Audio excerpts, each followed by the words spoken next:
সুপ্রিয় দর্শক, আসসালামু আলাইকুম। আজকে মাত্র দুটো আলু দিয়ে মজাদার এই নাস্তাগুলো তৈরি করে নিয়েছি। আর একদম সহজ তৈরি করা, খেতে ভীষণই মজা। বিকালে চায়ের আড্ডায় কিন্তু আপনারা এই পাকোড়াগুলো তৈরি করে নিতে পারেন। একদমই সহজ, অল্প উপকরণ দিয়ে তৈরি করে নেওয়া যায়। সসের সাথে খেতে তো ভীষণই মজা। চলুন দেখে নেওয়া যাক ঝটপট এই রেসিপিটা কিভাবে তৈরি করলাম।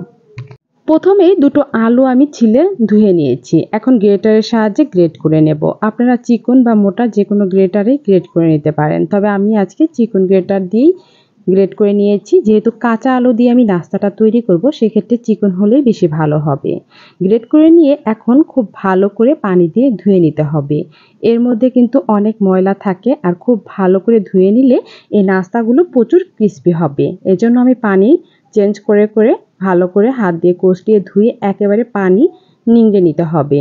পানি থাকা যাবে না, পানি ভালো করে চিপে চিপে বের করে নেবেন। এই যে দেখতেই পারছেন। এখন আমি এর মধ্যে বাকি উপকরণগুলো অ্যাড করে দেব। প্রথমেই দিয়ে দিলাম আমি এখানে হাফ কাপ পরিমাণে পেঁয়াজ কুচি, আর কিছু পরিমাণে দিয়ে দিলাম কাঁচা মরিচ কুচি। কাঁচা পেঁয়াজ এবং মরিচটা দিয়ে এখন আমি দিয়ে দিলাম ধনেপাতা কুচি। দিয়ে দিব আমি এখানে হাফ চামচ পরিমাণে লাল মরিচের গুঁড়ো, সামান্য পরিমাণে হলুদ গুঁড়ো, হাফ চামচ পরিমাণে ধনিয়া গুঁড়ো, হাফ চামচ পরিমাণে ভাজা জিরের গুঁড়ো, হাফ চামচ পরিমাণে এখানে দিয়ে দিলাম গরম মশলার গুঁড়ো। সকল উপকরণ কিন্তু আমি হাফ চামচ পরিমাণে দিয়ে দিয়েছি, এবং হাফ চামচ পরিমাণে দিয়ে দিয়েছি আমি আদা রসুনের পেস্ট, স্বাদ মতো লবণ। সবশেষে দিয়ে দিলাম এখানে চালের গুঁড়ি। চালের গুঁড়িটা অবশ্যই দেওয়ার চেষ্টা করবেন, এতে করে কিন্তু এই নাস্তাগুলো প্রচুর ক্রিস্পি হবে।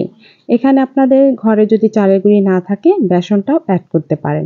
এখন কোনো প্রকারের পানি না দিয়ে হাত দিয়ে একটু কষলিয়ে নিচ্ছি। একটু পরেই দেখবেন পেঁয়াজ থেকে এবং আলু থেকে পানি উঠে আসবে এবং খুবই মাখো মাখো হবে। এজন্য আমি একটুও পানি ব্যবহার করিনি। পানি দিলে এটা নেতিয়ে যাবে, ভাজলেও মুচমুচে হবে না। একটু সময় নিয়ে মাখিয়ে নেবেন, দেখবেন পানি উঠে আসবে এবং এটা কিন্তু অনায়াসেই নাস্তাগুলো তৈরি করা যাবে। এই যে দেখুন, তারপরে আমি আরও একটু হাত দিয়ে খুব ভালো করে মাখিয়ে গোল গোল করে ভেজে নেব। দেখতেই পারছেন গোল গোল হয়ে গিয়েছে, তার মানে কিন্তু আঠালো ভাব চলে এসেছে। এখন আমি চুলার উপরে ফ্রাই প্যানে পরিমাণ মতো তেল দিয়ে দিয়েছিলাম। তেলটা একটু গরম হলেই নাস্তাগুলো দিয়ে দেব। এ পর্যন্ত যারা আমার ভিডিওটা দেখে এখনও লাইক করনি, তারা প্লিজ একটু লাইক কমেন্ট শেয়ার করে দেবে, যাতে করে আমার ভিডিওটা সবার কাছে পৌঁছাতে পারে। সবগুলো নাস্তা আমি দিয়ে দিলাম। এখন উল্টিয়ে পাল্টিয়ে ভেজে নেব। আর এই নাস্তাগুলো তৈরি করা কিন্তু একদমই সহজ। আমি আগেও বলেছি যে ঘরে থাকা অল্প উপকরণ দিয়ে এই নাস্তাটা তৈরি করে নেওয়া যায়। ঝটপট বিকালে এরকম একটা নাস্তা যদি আপনি তৈরি করে দেন, বাচ্চারা বড়রা সবাই কিন্তু খুবই পছন্দ করবে। উল্টিয়ে পাল্টিয়ে আমি এই নাস্তাগুলো ভেজে নিচ্ছি। একেবারে হাই হিটে ভাজবেন না, না হলে কিন্তু আলুগুলো খুব ভালো করে কুক হবে না। মিডিয়াম হিটে নাস্তাগুলো ভেজে নেবেন, দেখবেন নাস্তাগুলো প্রচুর ক্রিস্পি হবে এবং খেতেও ভীষণ মজা লাগবে। সবগুলো নাস্তায় উল্টিয়ে দিচ্ছি। এক পিঠ লাল হলে অন্য পিঠও উল্টিয়ে পাল্টিয়ে ক্রিস্পি করে ভেজে নেব।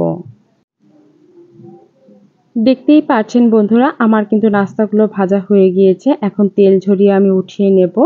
তৈরি হয়ে গিয়েছে আমার মজাদার মুচমুচে আলুর পাকোড়া বলতে পারেন, বা আলুর নাস্তা।